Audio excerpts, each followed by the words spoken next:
یہ نماز آپ کو خدا کے قرب میں رکھے گی، جس کے ہاتھ یہ کہا بن جاتا ہوں سرند صلاۃً الفحشاء، گناہوں سے بھی چھوٹتے رہیں گے۔ اور اس میں اور بھی بہت بڑی باتیں ہیں، یا دنیا اخدمی من خدمنی واستغفر من خدمکی، کہ اللہ تعالیٰ نے دنیا کو کہا، آقا جی کہتے ہیں کہ جو میری خدمت میں لگے دنیا کو خدا کی خادم بنا دیتا ہے۔ واستخدمی من خدمکی، جو خدا کو چھوڑ کے دنیا کی معاملے میں لگ جائے خدا اس کو دنیا کا نوکر بنا دیتا ہے، دنیا میں گھس گھس کے مر جاتا ہے، ہاتھ پہ سب چھوڑ کے مرتا ہے، ایمان تو چھوڑ کے بیٹھا ہوا تھا۔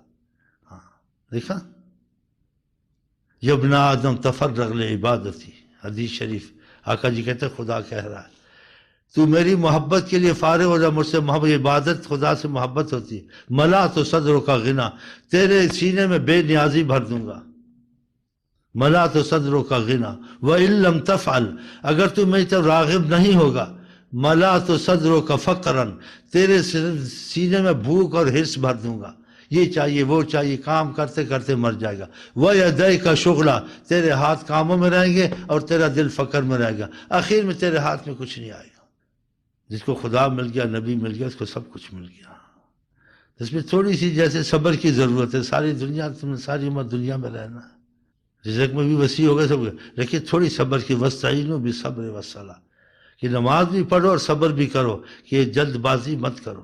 ہاں تو آپ کو اگر صحیح طلب ہے، آپ آئیں، خدا رسول سے ہم کو محبت ہے تو ٹھیک ہے، پھر یہ نفلیں بھی شروع کریں اور وظیفے بھی شروع کریں۔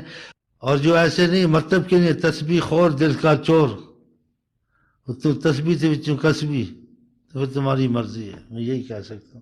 اب تمہارے دلوں کو خدا جانے، خدا رسول کے وعدے جھوٹے ہو سکتے ہیں، خدا رسول کے معاملے میں کمزوری، خدا رسول کبھی کمزور ہو سکتے ہیں؟ نہیں ہو سکتے۔ اور تم کو زندگی ہر وقت ملے گی، ایک دفعہ ملتی ہے، تو ساری سوچیں چھوڑ دو، بس ایک ہی دھیان رکھو، ہاں خدا رسول کا، بس بیچ میں تھوڑا کھانا کھا لیا، چھوٹی موٹی نوکری کر لی، بڑی بڑی نوکریوں کے پیچھے مت پڑو، پھر وہ کرو، پھر یا یہ کرو۔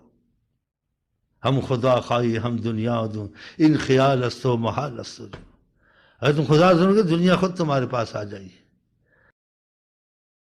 تو آقا جی نے اپنی امت کو دعائیں سکھائی ہیں کہ خوشی، ہنسنا، رونا سب ادھر سے ہی آتا ہے انسان کو۔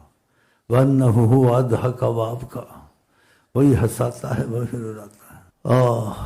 تو وہ دعائیں یہاں سے لے جائیں، دو دعا ملا کے پڑھیں، ہمیشہ پڑھتے رہا کریں، انشاءاللہ دل میں بوجھ نہیں رہے گا، ہر وقت خوشی، اور جیسے نا حالت اچھی رہے گی۔ جیسے کہتے ہیں انسان دل کی حالت اچھی رہے، انسان بڑے کام کر لیتا ہے اور مطمئن رہتا ہے، نہ اس کو ڈاکٹروں والی وہ باتیں لگیں تو ڈپریشن ہو گیا، گپریشن ہو گیا، نہیں ہوگا ڈپریشن۔ تو وہ دعائیں ہیں آقا جی کی نعمت والی، بعضوں کے دن کو ایسے ہوتا تھا ماشاءاللہ سیٹ ہو گئے۔ یہ بھائیوں کو پتہ دو دعائیں ہیں، وہ ملا کے پڑھا کریں، ویسے بھی صبح شام پڑھا کریں، جس وقت دیکھیں طبیعت میں غم ہے یا گھٹن ہے پھر بھی پڑھ لیا کریں، تو طبیعت آپ کی کھل جائے گی انشاءاللہ۔ تو وہ دعائیں لے جائیں، وہی پڑھا کریں صبح شام اور گھٹن کے وقت۔ نبی کریم جو وظیفہ تم کو بتا دیں اس سے بڑھ کر وظیفہ قیامت تک کوئی نہیں لا سکتا۔ تو نبی کریم خود فرماتے میرا وظیفہ لا الہ الا اللہ، اور لوگوں میں ان چیزوں کی قدر نہیں رہتی، خاص وظیفہ، کوئی خاص چیز، نئے نئے لفظ والے دعائیں ایسی چیزیں پسند کرتے، جو نبی صلی اللہ علیہ وسلم کے اس کو پسند نہیں فرماتے تھے۔ یہ کتنی بڑا نقص آ گیا ہے، نبی سے بڑھ کر کیا وظیفہ ہو سکتا ہے؟ نبی کہتے ہیں افضل ما قلت انا، افضل اگر میں سیدنا محمد مصطفیٰ پڑھتا ہوں، میرا وظیفہ لا الہ الا اللہ، آقا جی کہتے ہیں۔ پھر کتنی بڑی چیز قدر کرنی چاہیے۔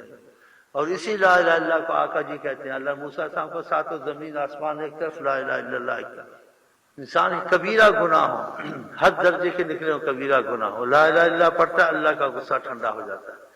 خدا ایک شرک نہیں بخشتا، اس کی معافی نہیں، باقی ہر گناہ کی معافی ہے، کہ میری توحید کا بیان کرتا، خدا کا غصہ ٹھنڈا ہو جاتا ہے۔